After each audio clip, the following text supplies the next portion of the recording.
Well, hello and welcome to this English lesson about everyday verbs.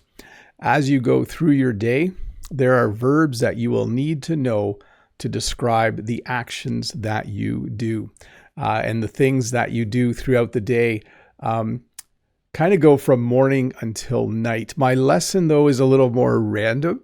As I thought of things, I added them to the list, but it doesn't really go from morning until evening. Some of these are related to your daily routine, but I have done lessons on that in the past. So these are some other common verbs that are kind of about your daily routine, and some might be new for you. I chose some that are common, but maybe not familiar to all of you. So once again, welcome to this English lesson about everyday verbs. I think you will enjoy it. To roll out of bed. So you can see how I've chosen a phrase here.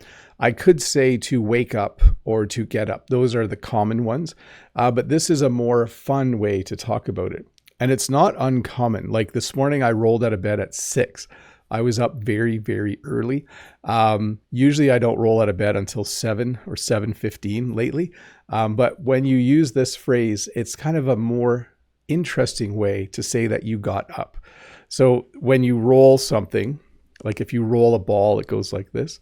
And we also use the same words to describe getting out of bed in the morning. So what time do you roll out of bed? You would respond by saying, oh, I usually roll out of bed around 6:30 or 7 or 8 if you sleep that long. I'm not sure how long all of you sleep, but to roll out of bed, to get up, to crawl into bed.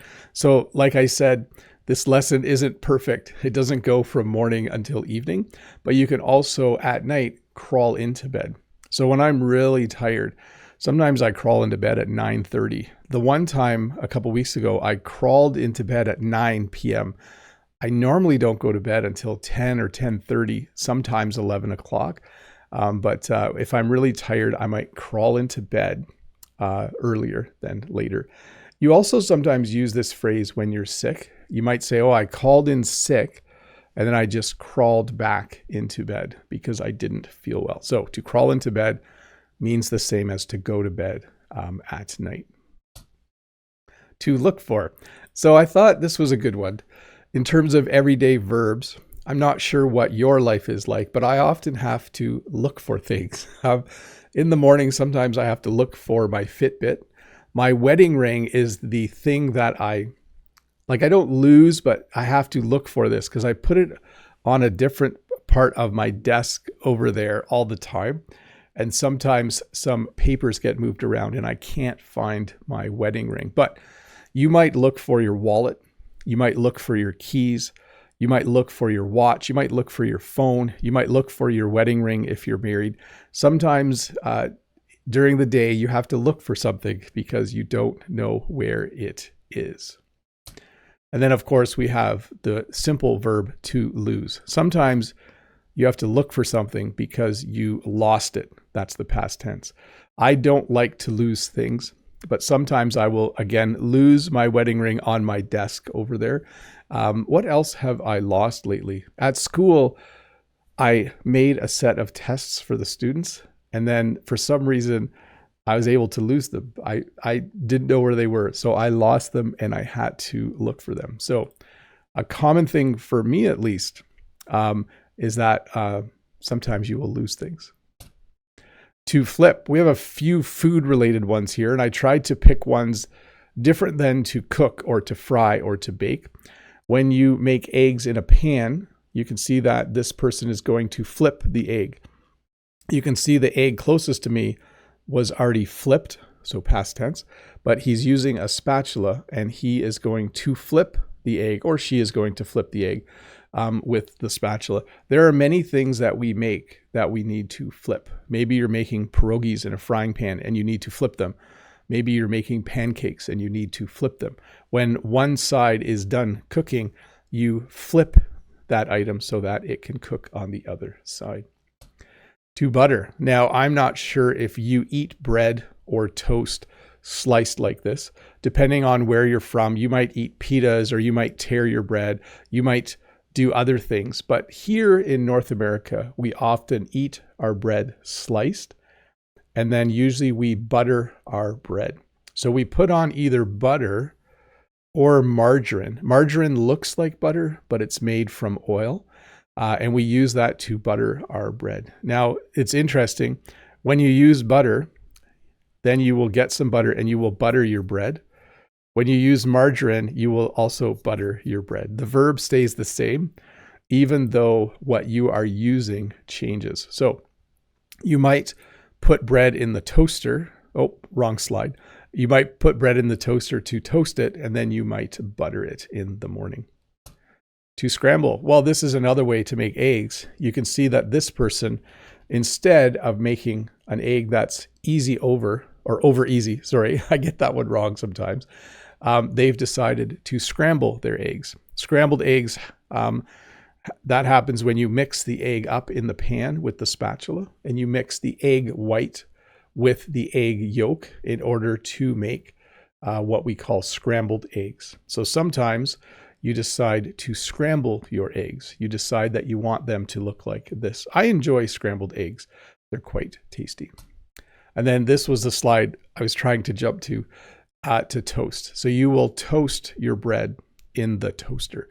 Maybe you don't like bread. Maybe the bread isn't really fresh. Sometimes it's nice to toast the bread, and then it becomes toast as a noun, and then you will butter the toast and then eat it with your breakfast. Really, really yummy, really, really enjoyable. And then you might brew some coffee. I don't do this anymore. Years ago, I used to brew coffee every morning. I would put on a pot of coffee. That's another way of saying it. Or I would make coffee. You can use the simple verb to make. By the way, make works for a lot of things. Like you can make eggs, you can make toast, you can make coffee, you can make tea. But sometimes we use a more specific verb just for variety. So it's nice to smell fresh brewed coffee in the morning. It has a very, very nice smell. So you might make tea, you might brew some coffee. You would do all of the things you do to start your day. To walk the dog, to feed the dog. Now you can adjust this. If you walk your cat, you could say, usually you walk your cat, but mostly people will walk the dog. They'll walk their dog. Often when a family has a dog, one of the kids will be in charge of walking the dog every day. So if you have a pet, you need to take care of the pet. If it's a dog, you will walk the dog. If it's another pet, you will definitely need to feed it. So you need to feed the fish in the aquarium. You need to feed the cat. You need to feed the dog. You need to feed what other pets do people have? You need to feed the bird. Maybe you have a parrot. Maybe you have, I'm trying to think, maybe you have a horse. You need to feed the horse. If you have animals, you need to take care of the animals. One of the things you would need to do is you need to feed that animal. So for us, it's Jen that does this. Jen will feed the dog and feed the cats, feed the dogs and feed the cats, so that they have something to eat. Isn't that a cute dog? I thought that was a nice dog. You might need to pack a lunch. I don't like to buy food at work. I can buy food at work. Instead, I like to pack a lunch. I usually take cucumbers, a banana, a small sandwich. I think it's just better. It's healthier and cheaper if I pack a lunch. So when you pack a lunch, it means in the morning you get out different kinds of food and you either put it into containers or you wrap it in plastic, and then you take it with you to school or take it with you to work. So a very common thing for most people to do is to pack a lunch. This person has decided to make a traditional sandwich. It looks like it has cheese and lettuce. There's probably a bit of meat on there. Maybe they buttered the bread before, but they are making what looks like a fairly yummy lunch. It just needs a banana and a little thing of cucumbers. To head out. So when you are done getting ready in the morning, eventually you will head out. So today I'm going to head out at around 9:35. I'm going to finish this lesson and then I'm going to head out around 9:35. If Jen said, when are you leaving for work? I would say I'm going to head out at 9:35. So I'll probably talk to Jen for a little bit when this live stream is over, and then I will head out for work. And then you come home from work. So at the end of the day, I will come home from work. So notice these are a little more complex. Like I head out to work, I come home from work. It's more than just saying I returned from work. We don't often say that. He left for work, we might say, and he came home from work. That would both in the past tense there. So to come home. I like to come home right away. When I'm done work, it's nice to come home. It really is. To run out and get. So this is a bit of a mouthful. Let me say it again. To run out and get. Sometimes you need to run out and get something. Maybe you need to run out and get some milk. You need to run out and get some groceries. You need to run out and get water. We are out of water and we pick up water in town. So someone needs to run out and get water today. It's on my list. But when you run out and get something, it's like you're doing something quickly. So it's kind of interesting. When you run out of milk, you have to run out to get milk or run out and get milk. So I kind of used it in two different ways there. When you run out of something, you don't have any left, and then you need to run out and get that thing. A good example would be toilet paper. If you run out of toilet paper, as in you have none, someone in the house or apartment needs to run out and get toilet paper. To get dressed, to get undressed. So when you are getting ready for work, one of the things you need to do is you need to get dressed. At the end of the day, when you get home from work, you might get undressed. You might decide to undress and put on more comfortable clothes, or you might undress before you go to bed and put on pajamas or whatever you sleep in. So they're kind of, again, two sides of the same thing. So you get dressed, and then you can also say you get undressed, by the way. I should have taught both. So I can, when I put on clothes, I say I get dressed. When our kids were little, we would dress our children. So you don't use the get. The get implies that I'm doing it. So I get dressed every morning. In the past tense, I could say I got dressed at 6:30 this morning after I had a shower. And then you can also undress or get undressed. Both will work just as well. So there's a phrase to get ready, and I'm going to teach it in general as well. But you can get ready for bed. You can get ready for work. You can get ready when people are coming over. You can get ready, which means you're cleaning the house and getting everything in the spot it's supposed to be. This lady has decided to get ready for lunch or to get ready for supper. It's a very general phrase that we use to talk about what we do just before something else. So when I'm done this live stream, I need to get ready for work. I need to find my laptop. I need to find my phone. I need to find my keys. It's a general term. You can also get ready for bed. So at the end of the day, you can get ready for bed so that you can have a good night's sleep. So you brush your teeth, you go to the washroom or bathroom. I say washroom because I'm Canadian. But definitely we use this phrase a lot. When Jen goes to market, before she leaves, she needs to get ready for market. When my kids go to school, they need to get ready for school. So it's the act of preparing to do something. You get ready to do that thing. To lock, to unlock. Now, there might be a time where you lock your car.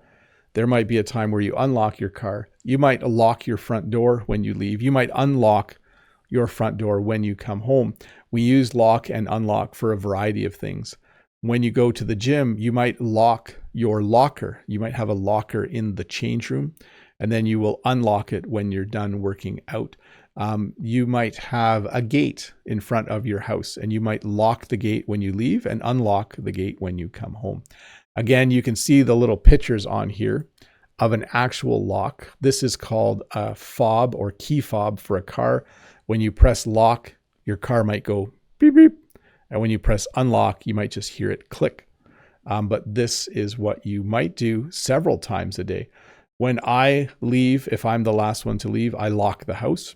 I unlock my van to get in my van. When I get to school, I get out of my van and I will lock my van. And then at the end of the day, I will unlock my van and then I will go home and unlock the door and go into the house. To start, to turn off, it's weird how we use not quite the matching verbs. When you get in your vehicle, you start your vehicle.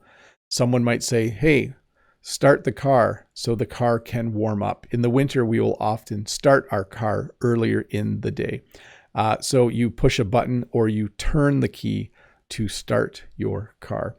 And then when you're done driving, you turn off your car. So I'm assuming this person is going to turn off their car because the green light's already on. So I'm assuming the car is running.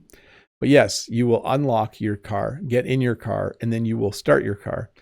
Then you will, of course, drive your car. And I didn't include a slide for that. And then you will turn off your car.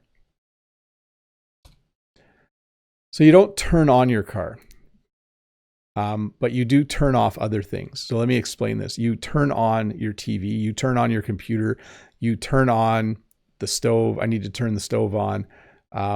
You turn on, I'm trying to think of other things you would turn on. Turn on your laptop, why is my camera not working? You need to turn it on. So when you turn something on, it means that it has power and it comes to life, so to speak. You can see in the background, it's a bit blurry. When you turn on the TV, it lights up and it starts to work. And then you can turn off your TV, you can turn off your computer, you can turn off the radio, you can turn off many, many things to head home. I should have put this slide earlier in the lesson, probably. When you are done work, you can head home. So we had to head out.